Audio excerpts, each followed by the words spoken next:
Bertemu kembali kita dalam pembelajaran tentang hukum perikatan dan perjanjian. Hukum perikatan dan perjanjian ini akan menjelaskan tentang keadaan di mana pihak yang satu menggugat pihak yang lain dan pihak yang digugat harus bertanggung jawab atas gugatannya. Biasanya, gugatan berupa objek hukum yang dimiliki oleh satu subjek hukum, di mana suatu perjanjian diperlukan syarat-syarat tertentu yang memungkinkan perjanjian tersebut sah. Di suatu perjanjian, tentu juga terdapat risiko yang dapat merugikan satu pihak yang lain. Dan jika pihak yang digugat lalai atau tidak bertanggung jawab dalam pelaksanaannya disebut dengan wan prestasi. Yang terakhir, suatu kontrak perjanjian harus sesuai dengan struktur kontrak yang sudah diatur dengan melalui tahapan-tahapan tertentu dalam perkara tersebut. Berikutnya akan kami sajikan secara lebih jelas, yaitu para penyaji kami, Saudari Clara Daniela Situmenang, Khalid Jaisya Ahmad, Mita Nirmara Rifni Nugraha, Hafizul Rahmi. Penyajian tersebut kami sajikan melalui program studi akuntansi Fakultas Ekonomi Universitas Negeri Jakarta pada tahun 2024. Berikut ini mari kita saksikan bersama dan kita cermati apa-apa yang ingin dibicarakan oleh penyaji tersebut di dalam penjelasan materinya. Selamat menyaksikan. Terima kasih. Oke, kita masuk ke materi pembuka, yaitu mengenai pengertian dari hukum perikatan dan perjanjian, beserta dengan perbedaan dan persamaan mengenai hukum tersebut. Kita lanjut ke pembahasan berikutnya mengenai subjek dan objek hukum, di mana kita akan membahas pengertian dari subjek hukum dan juga macam-macam subjek hukum, dan juga pengertian dari objek hukum beserta contoh-contohnya. Hukum perjanjian memiliki makna suatu peristiwa hukum, di mana dua pihak atau lebih saling mengikatkan diri untuk berbuat sesuatu atau tidak berbuat sesuatu, yang nantinya akan melahirkan sebuah hubungan hukum.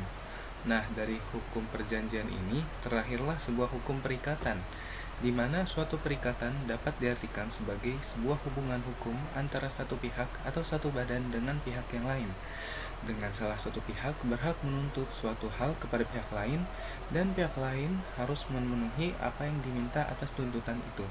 Nah, hukum perikatan terbagi menjadi dua, yaitu kontraktual yang bersumber dari kontrak-kontrak dan non-kontraktual yang bersumber dari undang-undang. Nah, persamaan dari kedua hukum ini bisa dilihat dari isinya, di mana salah satu pihak berhak menuntut suatu hal kepada pihak lain, yang dimana pihak yang dituntut tersebut harus bertanggung jawab dalam memenuhi tuntutan itu. Nah, kalau dari perbedaannya, kita bisa lihat dari tahapannya, di mana hukum perjanjian ini melahirkan sebuah hukum perikatan, dikarenakan hukum perikatan memiliki ruang lingkup yang lebih luas, di mana bersumber dari undang-undang. Subjek hukum adalah pendukung hak, yaitu manusia dan atau badan hukum yang mempunyai wewenang sebagai pendukung hak. Subjek hukum merupakan segala sesuatu yang menurut hukum memiliki hak dan kewajiban, dan pendukung bagi hak dan kewajiban. Nah, subjek hukum ini terbagi menjadi dua. Yang pertama ada manusia, di mana manusia ini memiliki hak dan kewajiban berdasarkan aturan yang berlaku pada undang-undang. Yang kedua yaitu badan hukum, di mana badan hukum ini memiliki hak dan kewajiban dalam memiliki dan menerima kekayaannya sendiri. Badan hukum terbagi menjadi dua, yaitu yang pertama badan hukum publik yang terdiri dari desa, kabupaten atau kota, provinsi, dan juga negara. Dan badan hukum yang kedua itu badan hukum privat yang berupa perseroan terbatas, koperasi, dan juga yayasan.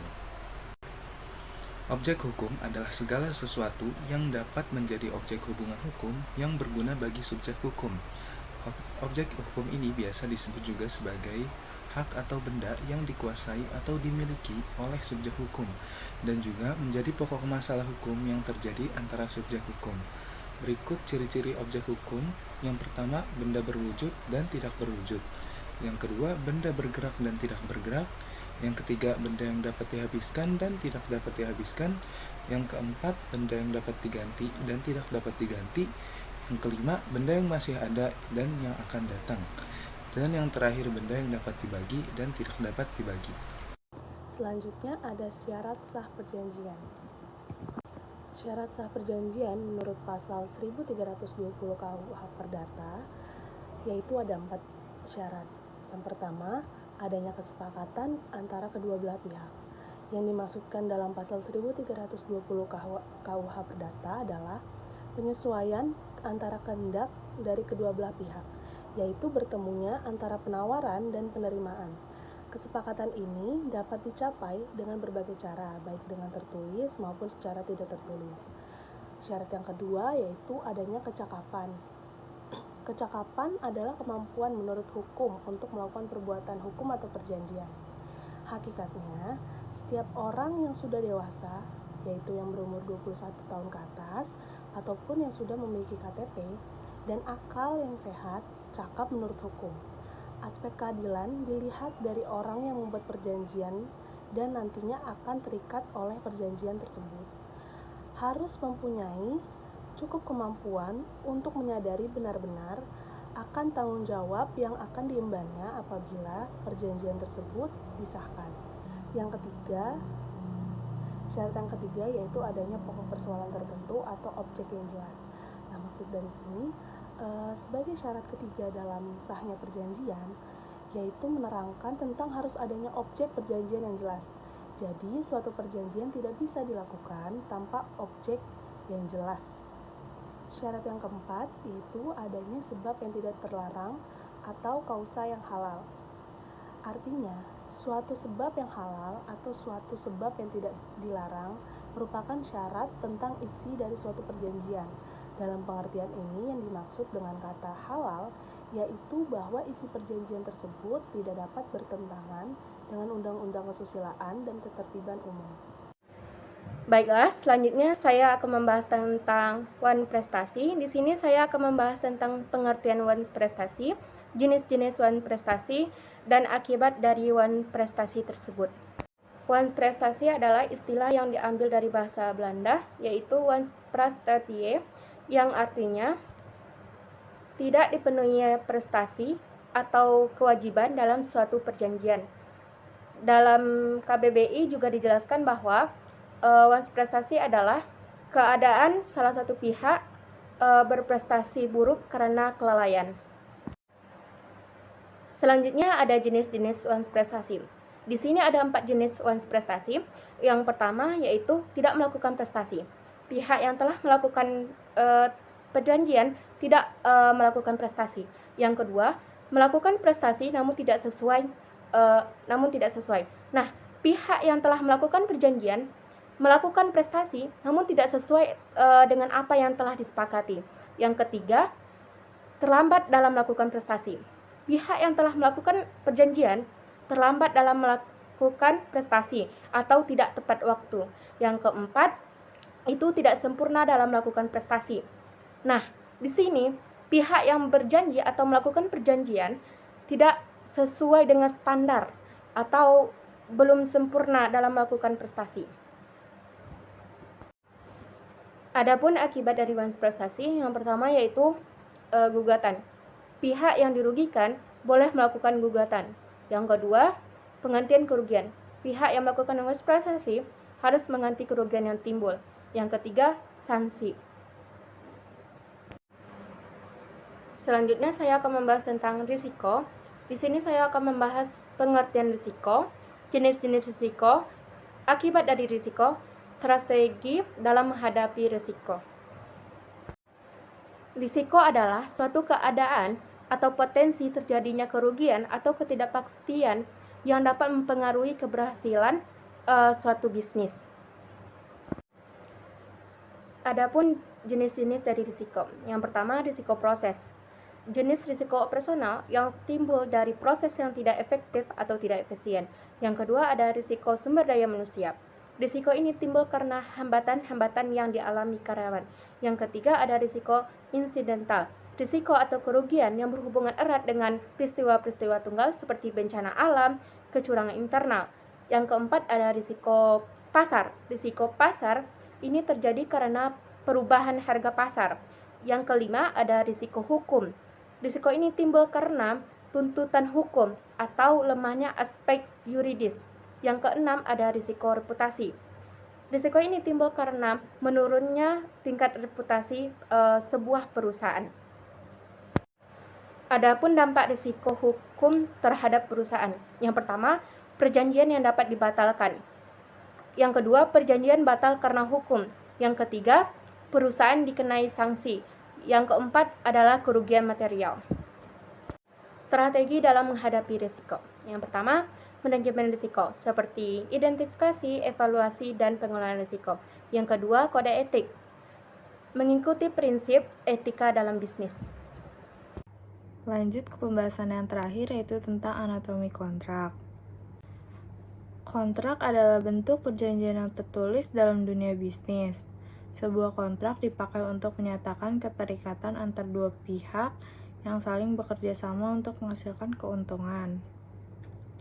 Setiap badan usaha dan perorangan yang membuat atau merancang suatu perjanjian atau kontrak dengan itikat baik di Indonesia berdasarkan pada buku 3 pasal 1338 KUH Perdata yang menyebutkan semua perjanjian yang dibuat secara sah berlaku sebagai undang-undang bagi mereka yang membuatnya atau asas kebebasan berkontrak. Lanjut, di sini ada tahapan-tahapan dalam pembuatan kontrak. Di sini ada 3 tahapan, yaitu pra-penyusunan kontrak, penyusunan kontrak, lalu pasca penyusunan kontrak.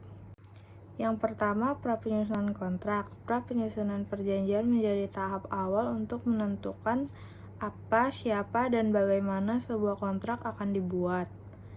Dalam tahapan ini terdapat beberapa hal yang perlu diperhatikan, yaitu ada 3. Yang pertama ada identitas para pihak, yang kedua penelitian awal aspek terkait, yang ketiga negosiasi. Yang pertama itu identitas para pihak, itu siapa yang akan melaksanakan kontrak. Pihak yang dimaksud harus bersepakat dan cakap untuk melakukan kontrak. Yang kedua ada penelitian awal aspek terkait. Penelitian awal dilakukan untuk para pihak agar dapat mengidentifikasikan keinginan para pihak. Yang ketiga, negosiasi. Negosiasi adalah sarana komunikasi bagi dua belah pihak sebelum menyusun kontrak agar pelaksanaan kontrak menjadi satu tujuan.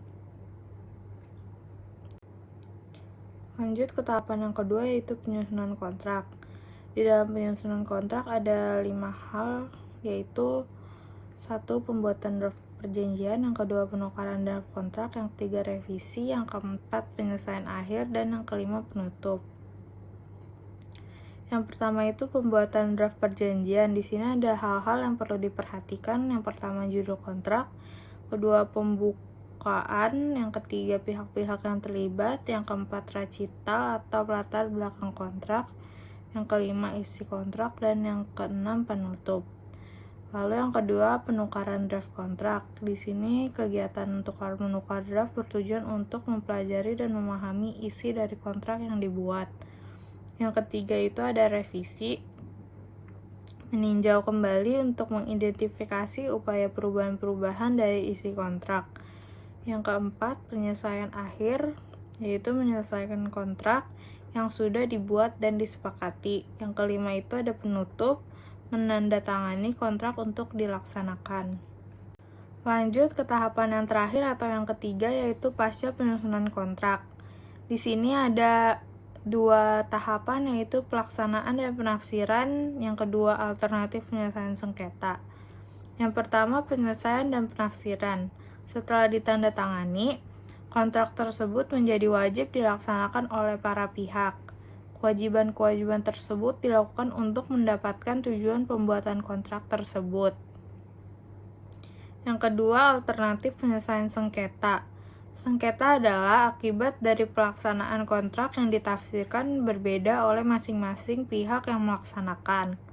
Pihak-pihak atau pihak yang dirugikan dapat menyelesaikan sengketa secara litigasi maupun non-litigasi. Setelah pemaparan yang kami sampaikan, kami menyimpulkan bahwa hukum perjanjian menghasilkan hukum perikatan karena hukum perikatan memiliki ruang lingkup yang lebih luas. Kesamaan dari keduanya adalah salah satu pihak berhak menuntut sesuatu hal dari pihak lain, dan tuntutan tersebut harus dipenuhi oleh pihak lain berdasarkan kesepakatan yang sudah dibuat bersama. Dengan subjek hukumnya bisa dari manusia ataupun badan hukum, serta objek hukum yang berupa permasalahan yang dituntutkan oleh subjek hukum. Dan ada pula syarat-syarat yang memungkinkan sesuatu perjanjian menjadi sah. Di dalam suatu perjanjian ada yang namanya risiko, yang dimana suatu ketidakpastian yang bisa merugikan suatu pihak. Jika salah satu pihak tidak memenuhi permintaan pihak yang lain atau lalai dalam menjalankan tanggung jawabnya, disebut dengan wan prestasi.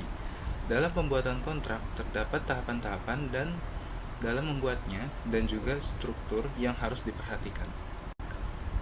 Berikut sumber-sumber yang kami gunakan untuk menyusun materi ini.